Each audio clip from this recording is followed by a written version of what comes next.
आज हम endoplasmic reticulum के फंक्शंस और उसका बायोजेनेसिस हम पढ़ेंगे।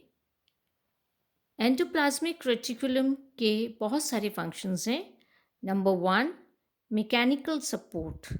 एंडोप्लाज्मिक रेटिकुलम एक स्केलेटल नेटवर्क पूरे साइटोप्लाज्म में बनाती है और जो उसकी कोलाइडल मैट्रिक्स होती है उसको सपोर्ट प्रदान करती है, मैकेनिकल सपोर्ट प्रदान करती है। इसके अलावा जो उसके फ्लूइड कंटेंट्स होते हैं उनको कंपार्टमेंट्स में बांटने का काम भी करती है। नंबर टू है एक्सचेंज ऑफ मटेरियल्स। मेम्ब्रेन्स जो एंडोप्लाज्मिक रेटिकुलम की होती हैं वो ऑस्मोटिक प्रेशर सेल के अंदर मेंटेन करती हैं, आइसोलेट करती हैं मटेरियल्स को जो बनते हैं, सिंथेसाइज होते हैं, संश्लेषण होता है जिनका, या फिर सेल के अंदर जो आते हैं। और जो सब्सटेंसेस जो सेल के अंदर आते हैं या बाहर जाते हैं उनका जो एक्सचेंज होता है उसको भी ये रेगुलेट करती है। नेक्स्ट फंक्शन जो एंडोप्लाज्मिक रेटिकुलम का है वो है इंट्रासेल्युलर ट्रांसपोर्ट। एंडोप्लाज्मिक रेटिकुलम एक सर्कुलेटरी सिस्टम का काम करती है और ये सेल में जो एक्सपोर्ट या इंपोर्ट होता है मटेरियल्स का उसको ये रेगुलेट करती है। और इसके अलावा सेल के अंदर जो डिफरेंट ऑर्गेनेल्स जो होते हैं उनमें जो सर्कुलेशन होता है सब्सटेंसेस का उसको भी मेम्ब्रेन फ्लो के द्वारा ये मेंटेन करता है। Enzyme activities and cellular metabolism fourth function इसका है। जो स्मूथ एंडोप्लाज्मिक रेटिकुलम होती है उसमें बहुत सारे एंजाइम्स होते हैं जो कि स्टीरॉयड के मेटाबॉलिज्म, स्टीरॉयड जैसे कोलेस्ट्रॉल है, ग्लिसराइड्स हैं, फॉस्फोलिपिड्स हैं, हार्मोन्स हैं जैसे टेस्टोस्टेरोन, प्रोजेस्टेरोन, उनके मेटाबॉलिज्म से को कंट्रोल करती है यहाँ पर। और इसके अलावा इसकी मेम्ब्रेन्स जो होती हैं वो इंक्रीज सरफेस एरिया प्रोवाइड करती हैं मेटाबॉलिक रिएक्शंस के लिए। और एक स्मूथ एंडोप्लाज्मिक रेटिकुलर मेम्ब्रेन्स खुद भी इन मेटाबॉलिक रिएक्शंस में पार्टिसिपेट करती हैं क्योंकि इनमें एंजाइम्स इनके लिए, इनकी मेटाबॉलिक एक्टिविटीज़ के लिए स्टीरॉयड्स और जो लिपिड्स होते हैं उनके मेटाबॉलिज्म के लिए एंजाइम्स उपस्थित होते हैं। फोर्थ जो इसका फंक्शन है वो सिंथेसिस ऑफ एक्सपोर्टेबल प्रोटीन्स। जैसा कि आपको पता है प्रोटीन सिंथेसिस जो होता है वो राइबोसोम से एसोसिएटेड है और राइबोसोम्स रफ एंडोप्लाज्मिक रेटिकुलम पर लगे हुए रहते हैं। और ये एंडोप्लाज्मिक रेटिकुलम एक सरफेस एरिया प्रोवाइड करती है फॉर द अटैचमेंट ऑफ पॉलीराइबोसोम्स और मैसेंजर आरएनए की एक्टिविटी और प्रोटीन सिंथेसिस यहाँ पर होता है, तो फैसिलिटेट करती है इन एक्टिविटीज़ को। सेग्रीगेशन ऑफ प्रोटीन्स नेक्स्ट इसका फंक्शन है। जैसा कि हमें पता है कि सेल में कई हजार प्रकार के प्रोटीन्स का संश्लेषण होता है और ये प्रोटीन सिंथेसाइज जो होते हैं उनका अलग अलग भविष्य होता है। उसके प्रोटीन के भविष्य के अनुसार उसे अलग अलग चैम्बर्स में सेपरेट करने का या सेग्रीगेट करने का काम भी एंडोप्लाज्मिक रेटिकुलम करती है। Next is biosynthesis of lipid bilayer of the cellular membranes. Endoplasmic reticulum लगभग सभी प्रकार के लिपिड्स सिंथेसाइज करती है या संश्लेषित करती है, संश्लेषण करती है उनका, जो कि सेल्यूलर मेम्ब्रेन्स के सिंथेसिस के लिए, बायोसिंथेसिस या संश्लेषण के लिए, उनको बनाने के लिए आवश्यक होते हैं। एर्थ फंक्शन जो इसका है वो है glycogen metabolism. Smooth endoplasmic reticulum जो कि लिवर सेल्स में पाई जाती है उनका रोल ग्लाइकोजन की मेटाबॉलिज्म में है, ग्लूकोजिनोलाइसिस में, that is conversion of glycogen to glucose. और ये होता है by the action of the enzyme glucose phosphatase, जो एंजाइम इसमें उपस्थित होता है। जैसा कि मैंने पहले बताया था एंडोप्लाज्मिक रेटिकुलम में बहुत सारे एंजाइम्स उपस्थित होते हैं। फिर synthesis of lipoproteins, next function is synthesis of lipoproteins.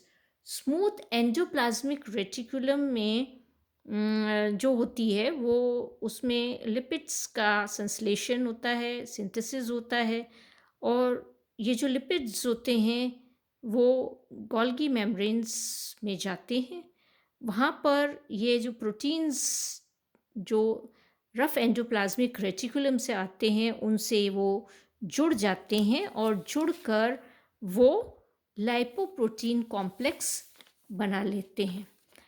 तो ये इसका जो है, मैंने आपको इसमें लाइपोप्रोटीन कॉम्प्लेक्स इसका बनाते हैं। तो यहाँ फिर नेक्स्ट फंक्शन है इसका detoxification, and detoxification also takes place in the liver cells. और लिवर सेल्स में, जैसा कि मैंने आपको पहले भी बताया है, smooth endoplasmic reticulum well developed होती है। तो जो भी अंदर जो हार्मफुल सब्सटेंसेस, या हम कई बार दवाइयाँ वगैरह लेते हैं तो बाहर से जो कंपाउंड्स आते हैं हमारी बॉडी में, एक्सोजीनस जो होती हैं, उनके हार्मफुल इफ़ेक्ट को कम करती है, डिटॉक्सिफाई करती है। और ये कार्य लिवर सेल्स में होता है। 11th फंक्शन है एटीपी का निर्माण, सिंथेसिस ऑफ एटीपी। तो एंडोप्लाज्मिक रेटिकुलम एटीपी के सिंथेसिस की एक साइट है सेल में। और ये जो एनर्जी जो प्राप्त होती है वो सेल के मेटाबॉलिक एक्टिविटीज़ और ट्रांसपोर्टेशन जो मटेरियल्स का होता है उसमें वो यूटिलाइज करता है। इसके बाद नेक्स्ट फंक्शन इसका है intracellular impulse conduction. Smooth endoplasmic reticulum एक स्पेशल टाइप की रेटिकुलम जो होती है वो स्ट्राइटेड मसल फाइबर्स में प्रेजेंट होती है। और ये स्पेशल टाइप की SCR जो होती है मसल सेल्स में, सार्कोप्लाज्मिक रेटिकुलम से जानी जाती है। और इसका कार्य होता है कि जो उत्तेजनाएं होती हैं या इम्पल्सेस होती हैं उनको सतह से मसल फाइबर की गहराइयों तक पहुंचाना, उसको डीप मसल फाइबर्स में ट्रांसमिट करने का कार्य इम्पल्सेस का ये करती है। इसी प्रकार से जो पिगमेंटेड एपिथेलियल सेल्स होते हैं रेटिना के, उसमें भी SCR, वेल डेवलप्ड SCR उसमें पाई जाती है, स्मूथ एंडोप्लाज्मिक रेटिकुलम। और यहाँ पर ये विटामिन A की मेटाबॉलिज्म या उपपचन क्रिया में इसका रोल होता है। और इससे ये विजुअल पिगमेंट बनाती है जो कि एक फोटो रिसेप्टर का काम भी ये करती है रेटिना में। इसी प्रकार से एक और चीज़ है, जैसे नर्व सेल्स जो होते हैं उनमें निज़ल बॉडीज़ पाई जाती हैं, परंतु ये अर्गेस्टोप्लाज्म है। It is related with RER, rough endoplasmic reticulum. और जैसे कि आपको पता है नर्व सेल्स में भी कंडक्शन होता है इम्पल्सेस का, तो ये भी एक इसके अंदर रोल है। Next is formation of cellular organelles, 13th function है। अधिकतर जो सेल ऑर्गेनेल्स होती हैं वो जैसे Golgi complex, mitochondria, lysosomes, nuclear membrane, cell plate, ये सब एंडोप्लाज्मिक रेटिकुलम से ही बनती हैं। Formation of microbodies, 14th function इसका है, फॉर्मेशन ऑफ माइक्रो बॉडीज़। तो माइक्रो बॉडीज़ जो होती हैं वो एंडोप्लाज्मिक रेटिकुलम के डायलेशन से, मतलब उनके फैलने से बनती हैं। और इनका कनेक्शन जो एंडोप्लाज्मिक रेटिकुलम की सिस्टर्नी है उनसे होता है। और ये जो माइक्रो बॉडीज़ जो होती हैं उनमें परऑक्सीडेज एंजाइम पाया जाता है और इसलिए इन्हें ऑक्सीसोम्स के नाम से भी जानते हैं। इसमें कैटालेज एंजाइम भी होता है, डी अमीनो ऑक्सीडेज भी होता है। प्लांट सेल्स में इन्हें ग्लाइऑक्सीसोम्स के नाम से जाना जाता है माइक्रोबॉडीज़ को, क्योंकि इनमें ग्लाइऑक्सिलेट साइकिल के लिए जो एंजाइम्स होते हैं वो पाए जाते हैं। 15th फंक्शन एंडोप्लाज्मिक रेटिकुलम का है सेल डिफ्रेंसिएशन। एंडोप्लाज्मिक रेटिकुलम का बहुत ही इम्पॉर्टेंट रोल है सेल डिफ्रेंसिएशन में, प्रोसेस में, इसमें सेल डिफ्रेंसिएशन के। फिर है 16 function synthesis of cholesterol and steroid hormones. Smooth endoplasmic जो लिवर सेल्स में होती हैं उनका बहुत इम्पॉर्टेंट रोल होता है in the synthesis of lipids, specially cholesterol और उसके स्टोरेज का।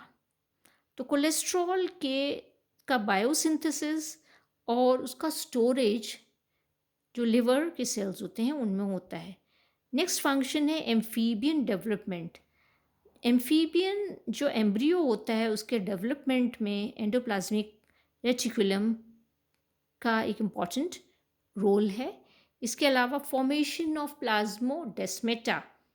एंडोप्लाज्मिक रेटिकुलम का इम्पॉर्टेंट रोल होता है सेल्स को इंटरकनेक्ट करने का, और ये साइटोप्लाज्मिक कुछ स्ट्रैंड्स होते हैं उनके थ्रू ये करती है जो प्लाज्मोडेस्मेटा कहलाते हैं। Role of endoplasmic reticulum in cell division. Cell division में भी इसका बहुत इंपॉर्टेंट रोल है एंडोप्लाज्मिक रेटिकुलम का, क्योंकि हम देखते हैं कि लेट प्रोफेज में जो न्यूक्लियर मेम्ब्रेन होती है वो डिसइंटीग्रेट हो जाती है, उसके फ्रेगमेंट्स हो जाते हैं और वो वेसिकल्स के फॉर्म में वो रहती है। पर at the end of telophase stage जब पोल्स पर डॉटर क्रोमोसोम्स प्रेजेंट होते हैं, जब चले जाते हैं, मूव करते हैं और वहाँ पर एक नया न्यूक्लियर एनवेलप उनके आसपास बनता है, तो ये डिसइंटीग्रेटेड न्यूक्लियर मेम्ब्रेन के फ्रेगमेंट्स और जो एंडोप्लाज्मिक रेटिकुलम के एलिमेंट्स होते हैं वो फ्यूज़ होकर डॉटर क्रोमोसोम्स के आसपास एक नई न्यूक्लियर मेम्ब्रेन बनाते हैं। लास्ट फंक्शन एंडोप्लाज्मिक रेटिकुलम का है transportation of message from genetic material. Endoplasmic reticulum एक पैसेज बनाता है न्यूक्लियस से डिफरेंट ऑर्गेनेल्स को, जो जेनेटिक मटेरियल होता है वो पास करता है या ट्रांसमिट करता है, और इस प्रकार से वो डिफरेंट प्रोटीन्स, फैट्स और कार्बोहाइड्रेट्स का जो निर्माण होना होता है, सिंथेसिस होना होता है, उसको कंट्रोल करती है। तो एंडोप्लाज्मिक रेटिकुलम का ये भी बहुत इम्पॉर्टेंट फंक्शन है। नेक्स्ट इसमें हम देखेंगे बायोजेनेसिस ऑफ एंडोप्लाज्मिक रेटिकुलम के। बायोजेनेसिस का मतलब एंडोप्लाज्मिक रेटिकुलम किससे बनती है। Number 1, from the nuclear membrane. ऐसा माना जाता है कि जो एंडोप्लाज्मिक रेटिकुलम है वो न्यूक्लियर मेम्ब्रेन के ई-वेजिनेशन से बनी। ई-वेजिनेशन मीन्स बाहर की तरफ फोल्ड हो रही है वो, जैसा कि हमने पहले चित्र में भी देखा है, उसके कारण बनती है। और क्योंकि एंडोप्लाज्मिक रेटिकुलम की मेम्ब्रेन न्यूक्लियर मेम्ब्रेन की जैसी ही होती हैं, रिजेंबल करती हैं, तो ऐसा माना जाता है कि न्यूक्लियर मेम्ब्रेन से एंडोप्लाज्मिक रेटिकुलर मेम्ब्रेन्स बनी हैं। सेकंड जो है वो है मल्टी स्टेप मैकेनिज्म, कि मेम्ब्रेन्स पार्ट जो है वो सिंथेसाइज होता है रफ एंडोप्लाज्मिक रेटिकुलम में, और कई चेंजेस आते हैं, प्रोग्रेसिव सीरीज होती है चेंजेस की, जिससे ये मेम्ब्रेन ट्रांसफॉर्म हो जाती है स्मूथ एंडोप्लाज्मिक रेटिकुलर मेम्ब्रेन में या गोल्गी कॉम्प्लेक्स में, और ये मेम्ब्रेन डिफ्रेंसिएशन के कारण होता है। तो आज की क्लास में हमने एंडोप्लाज्मिक रेटिकुलम के फंक्शंस और उसके बायोजेनेसिस हमने पढ़ा।